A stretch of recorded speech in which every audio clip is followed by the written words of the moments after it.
My grandpa's dying wish. Take care of your grandma. He left me $340,000 to do exactly that. I put her in a beautiful assisted living. $6,200/month. My aunt screamed, "That's our inheritance you're wasting." I smiled. Grandpa's money. Grandpa's wishes. She sued me. We went to court. The judge asked to see the will. When he read Clause 6, the one nobody else had noticed, my aunt's lawyer, my name's Donald. I'm 33, and I'm the guy in the family who always shows up early and leaves late. I'm a landscape designer, not the flashy kind.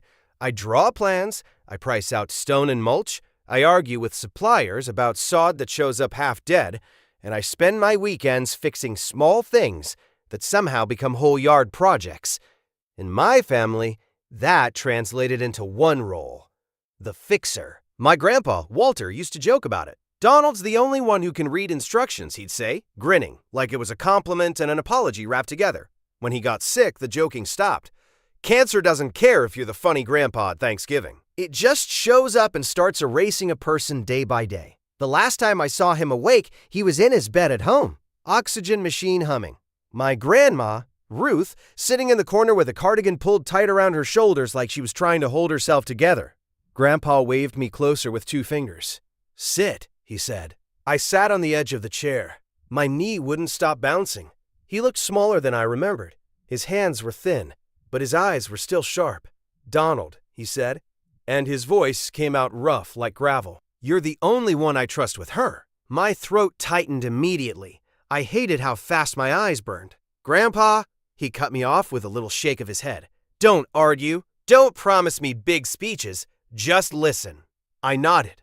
He turned his head toward the corner, toward Grandma. "Ruth," he said softly. She looked up like she'd been waiting for her name all day. "I'm sorry," Grandpa whispered. Grandma blinked hard, and I saw her hands twist in her lap. Then Grandpa looked back at me. "Take care of your grandma." I swallowed. "Of course." His eyes narrowed a little, like he was trying to drill the message into my skull. "I mean it," he said. Not just visits, not flowers. Real care." "I get it," I said, but my voice cracked anyway. He reached out, and I took his hand. His skin was paper thin and warm. From the hallway, I heard footsteps, quick ones, angry ones. Then my Aunt Linda's voice hit the doorway like a thrown object. "So this is happening?" she snapped. "You're doing your little private meeting again?" Linda stood there with her purse already on her shoulder, like she'd been ready to storm out before she even arrived. Behind her, my cousin Brad hovered, eyes down, pretending to check something on his phone. Linda's eyes flicked to me and then to Grandpa. "You've got him here like he's your lawyer," she said, loud enough that Grandma flinched. Grandpa didn't even turn his head. He just squeezed my fingers once. "Linda," he rasped. "Not today." Linda scoffed. "It's always not today. When is it then?" "When you're gone and we're all supposed to just accept whatever surprise you left behind." I felt my jaw tighten. This was how Linda operated. She didn't talk. She accused. She'd been doing it for years. At birthdays, at funerals, at random Tuesday dinners. She leaned into the doorway, voice sharp. "I hope you remember," she said, staring at Grandpa, "that we're your family, too." Grandpa's eyes finally moved to her. Slow, tired. "I remember," he said. "That's the problem." The room went quiet. Linda's face flushed like she'd been slapped. Then she looked at me again, and her voice dropped into something colder. "Donald," she said, "don't get comfortable. You don't get to play hero and take what isn't yours." I opened my mouth, but Grandpa squeezed my hand again, harder. So I stayed quiet, because in that moment, sitting there with his hand in mine, I realized something. This wasn't going to end with a funeral. This was going to end with a fight, and Linda had already decided I was the villain in her story. I just didn't know yet how far she'd take it. Not until the reading of the will. Not until the money. Not until she screamed in my face that I was wasting her inheritance. And definitely not until we ended up in court, with the judge asking everyone to turn to Clause 6. My family is the kind that looks normal in photos. Holiday table, matching sweaters, someone always holding a baby. Everyone's smiling like we're close. But if you've ever been the responsible one in a messy family, you already know how it works. They don't say, "We're using you." They say, "We just need a little help." They say, "You're good at this stuff." They say, "Don't be selfish." I was raised on that soundtrack. My dad died when I was 17. After that, Grandpa kind of became the quiet backbone of the family. He wasn't a loud man, he didn't do speeches, but he was steady. Linda, on the other hand, was loud enough for two families. She was Grandpa's oldest, divorced twice, always between jobs, always had a new emergency, car trouble, rent hike, medical bill, a new business idea that needed just a small investment. Grandpa helped her again and again. And Grandma? Grandma was sweet, but she was fragile, always anxious, always worried someone was mad at her, always smoothing things over. Linda means well, Grandma would say, even after Linda left her crying. When I started my landscaping business, I did it the hard way. Used truck, cheap tools, Craigslist clients. I spent whole summers smelling like fertilizer and sweat, and I still remember the feeling of my first real invoice getting paid. Grandpa was proud of me. Linda hated it, because in Linda's head, money wasn't something you built. Money was something you were owed. For years, Grandpa tried to keep the peace. He'd help Linda, but he'd also quietly help me in small ways. He gave me an old trailer. He referred neighbors to me. He'd slip me $200 sometimes and tell me it was for gas, even though we both knew it was his way of saying, "I see you." Then Grandpa got sick, and Linda's attention snapped into place like a magnet. She suddenly started visiting a lot, not to sit with him, to ask questions. "Do you have everything arranged?" she'd say loudly, like she was talking about a vacation. "Are you updating your will? Who's the executor? What happens to the house?" I remember one afternoon, I walked into their kitchen and saw Linda at the table with a legal pad. A legal pad. She'd written numbers down like she was balancing a checkbook. Grandma was making tea, hands shaking, and Grandpa was in his recliner, eyes closed. Linda looked up and smiled at me like I'd interrupted something totally normal. "Oh, good," she said. "You're here. We're talking about the future." I stared at the legal pad. "Why are there numbers?" Linda waved her pen. "Just planning. You know, estate stuff."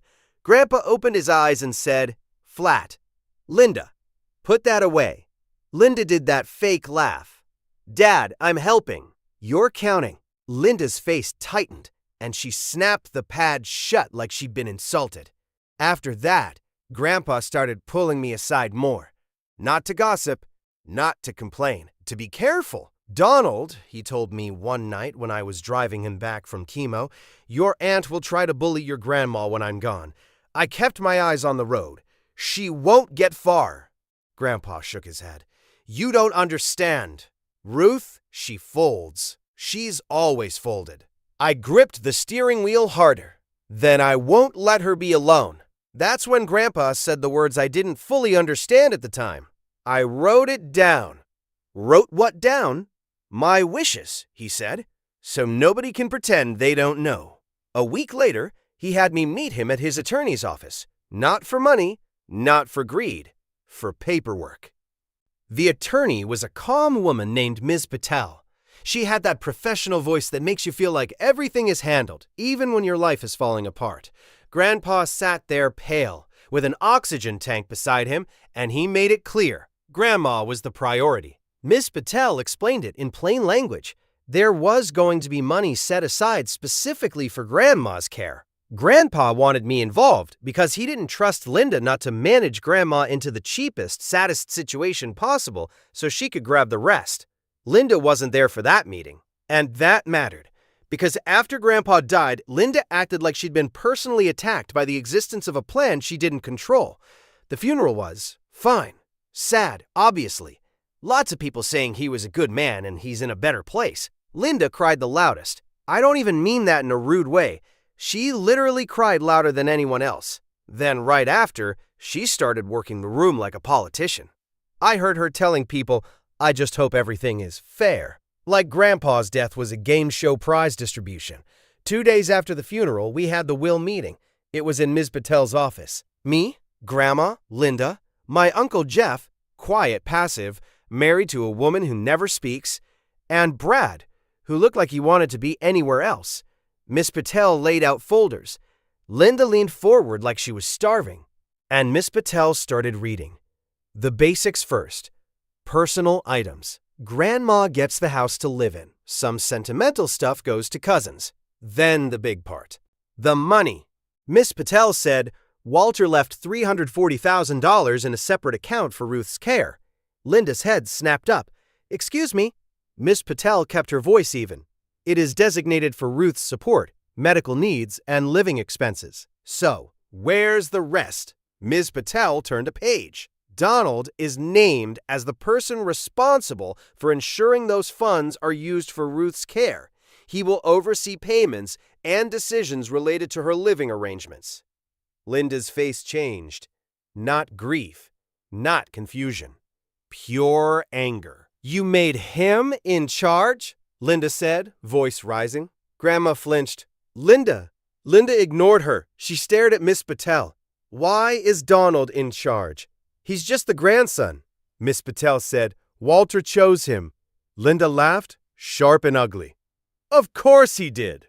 Donald's the favorite. I felt heat crawl up my neck. Linda's eyes cut to me. So what, Donald? You get to play king now? Miss Patel said, the funds are for Ruth. Donald is not inheriting this money for personal use. Linda slammed her hand on the arm of her chair. But it's still money, she snapped. It's still family money. That should be split. Ms. Patel didn't flinch. Walter was clear. Linda turned to Grandma, voice suddenly sweet in that fake way. Mom, tell her you don't need that much. You can stay in the house. Donald can stop meddling. Grandma's hands trembled. I don't know. And that right there was why Grandpa did it this way. Because Linda saw Grandma as a lever. And Grandma was the kind of person who let herself be pulled. After the meeting, Linda cornered me in the parking lot. Cold air, gray sky, still wearing funeral black like it gave her authority. She got right in my face. You think you're clever, she hissed. You think you can control everything. I kept my voice low. It's not about control. It's about Grandma. Linda pointed a finger at my chest. Don't do that. Don't pretend you're some saint. That money should be held until she dies, and then split. That's how it works. I stared at her. That's not how Grandpa wanted it. Linda's eyes narrowed. Grandpa was sick. Grandpa was manipulated. I actually laughed once, short and humorless. By who? Me. I was working 12-hour days and visiting him at night. Linda took a step back, like she couldn't believe I'd talk back. Then she went for the classic. You owe this family, she said. I felt something in my chest go tight, because that phrase had been used on me my whole life. When I didn't want to loan Linda money. When I didn't want to drive Brad to the airport at 4 a.m. When I didn't want to fix Jeff's backyard fence for free. You owe this family. And I was tired. I looked her dead in the eye. I owe Grandpa to do what he asked, I said. That's it. Linda's mouth twisted. This isn't over, she said. And she meant it, because when I started actually taking care of Grandma, real care, the kind Grandpa begged for, Linda didn't just complain. She went nuclear. Grandma lasted 2 months living alone after Grandpa died. 2 months of her forgetting to eat. 2 months of her calling me at 10 p.m. because she heard a noise and thought someone was outside. 2 months of her standing in the kitchen staring at the stove like it was an enemy. One morning I came over and found the front door unlocked, wide open. Grandma was in her chair, cardigan on, television blasting, and she looked at me like I was the one who scared her. Oh, she said softly, Did I forget? My stomach dropped. That same week her doctor told me, gently, she's not safe alone anymore. So I started looking at assisted living. Not the depressing places. Not the ones that smell like bleach and sadness. I found a beautiful facility 15 minutes from my house. Clean, bright, staff everywhere. A courtyard with walking paths. A little garden area. When I toured it, I actually thought Grandpa would like this. It was $6,200 a month. Expensive, yes, but it included meals, medication management, activities, housekeeping, and people who would notice if Grandma wandered at night. It was care, real care. Grandma cried when I told her. Not angry tears. Relief. I don't want to be a burden, she whispered. You're not, I said. You're my grandma. She held my hand and said, Your grandpa. He always knew you'd do the right thing. We moved her in on a Tuesday. I bought her a new quilt, put framed photos on her dresser, hung her favorite little cross on the wall. That night, I went home exhausted but calm, like I'd finally put out a fire before it spread. The next morning, my phone rang. Linda. I almost didn't answer. But I did because part of me still had that stupid hope that she could be reasonable. I said, Hey! Linda didn't even say hello. What did you do? She screamed. I pulled the phone away from my ear.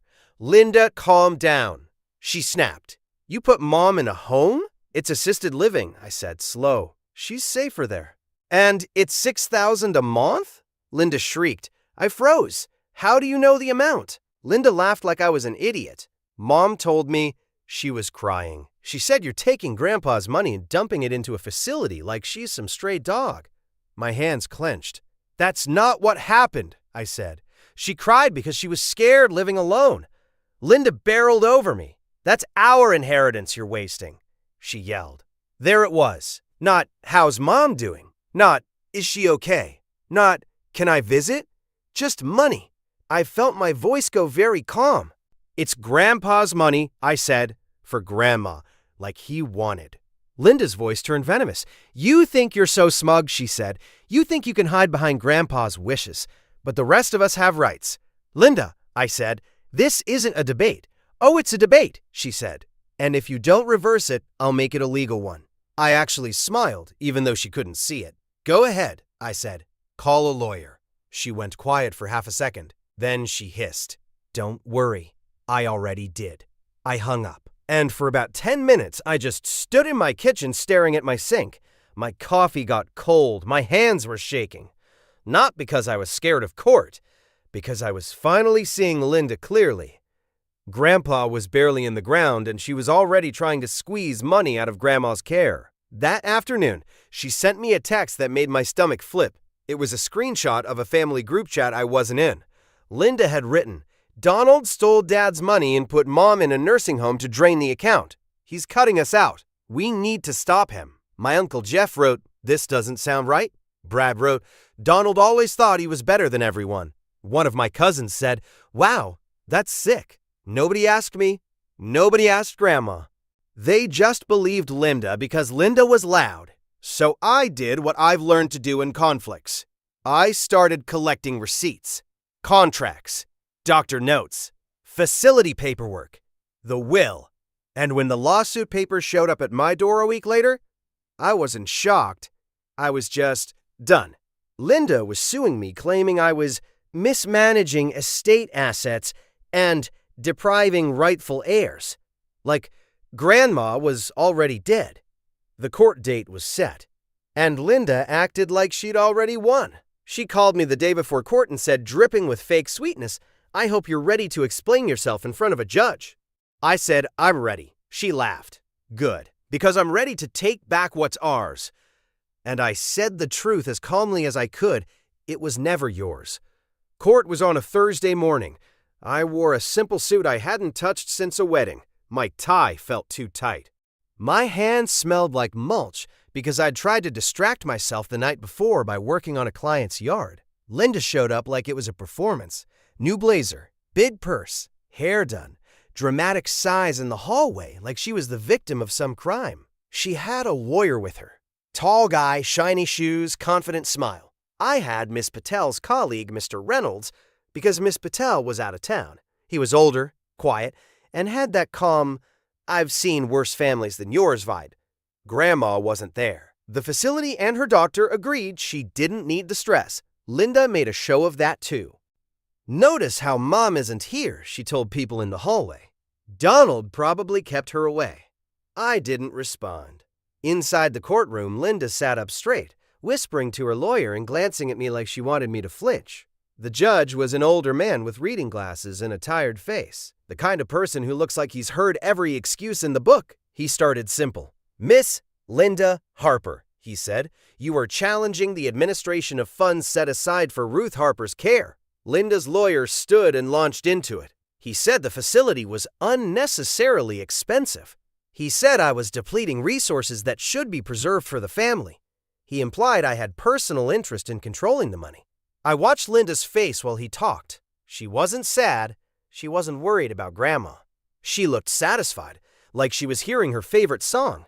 Then it was our turn. Mr. Reynolds stood calm. He presented the doctor's notes about Grandma's safety. He showed the assisted living contract. He showed my payment logs. Every single payment made directly to the facility, not to me. Then he said, "And most importantly, Your Honor, the will is explicit about Walter Harper's intent." The judge nodded. "I would like to see the will." Linda's lawyer handed his copy over confidently. I noticed something immediately. His copy looked incomplete, like it was missing pages. The judge flipped through it, frowning slightly. "Is this the full document?" the judge asked. Linda's lawyer blinked. "Yes, Your Honor. This is what we received." Mr. Reynolds stood. "Your Honor, we have the complete document filed with the probate court, including the clauses referenced on page 3. Linda's lawyer's smile faltered for the first time. The judge held out his hand. "Let me see the full document." Mr. Reynolds walked up and handed it over. The judge adjusted his glasses and started reading quietly. The room got very still. Linda's knee bounced. I could hear my own breathing. The judge turned a page, then another. Then he stopped. He looked up. Clause 6. Linda's lawyer straightened. "Yes, Your Honor?" The judge looked down and read aloud, slow and clear. A no contest clause. Plain language. If any beneficiary challenged the will or attempted to interfere with the funds designated for Ruth's care, they would forfeit any claim to any other part of the estate, and their share would be redirected into the same care fund. I saw Linda's face drain of color like someone pulled a plug. Her lawyer froze. He blinked, then leaned toward the judge like he thought he misheard. The judge looked over his glasses at Linda. "Miss Harper," he said, "did you read the entire will before filing this lawsuit?" No sound came out at first. Then she stammered, That can't be." Her lawyer turned to her, whispering harshly, "Linda, did you know about this?" I didn't." The judge held up a hand. "According to this," the judge said, tapping the page, "you have now triggered Clause 6 by contesting the will." Linda's lawyer looked like he wanted to sink into the floor. He cleared his throat. "Your Honor, perhaps we can—" "No," he said. "This clause is clear, and the intent is clear." He looked at me. "Donald Harper," he said, "you have been acting in accordance with the will and with medical guidance." He looked back at Linda. "This case is dismissed." Linda made a noise that was half gasp, half choke. The judge continued, voice dry, almost annoyed.